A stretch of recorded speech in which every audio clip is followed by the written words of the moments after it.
বর্তমানে এতটাই গরম যে গরমের আমরা দিন দিন অ্যারাবিয়ানদের মতো হয়ে যাচ্ছি। আর কি তাদের মতো সুন্দর নয়, উল্টো তেলে ভাজা পাঙ্গাস মাছের মতো হয়ে যাচ্ছি। বাস একই রকম বলতে এই তাপমাত্রায় তারা বের হলেও নিঃশ্বাস নেয়, আর এখন আমরাও নিচ্ছি।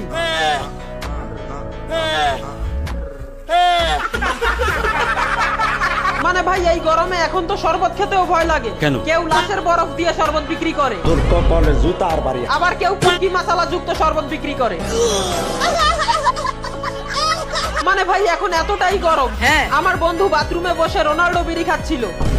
টয়লেট শেষে ট্যাঙ্কির গরম পানি দিয়ে পাছা ধোয়ার পরলে আমার বন্ধু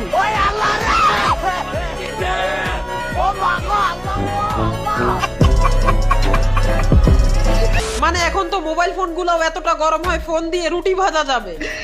দেখেন এই গরমে যদি নিজেকে এবং ফোনকে বাঁচাতে হয় তাহলে চাদর বালিশ নিয়ে ফ্রিজের ভিতরে ঢুকতেই হবে।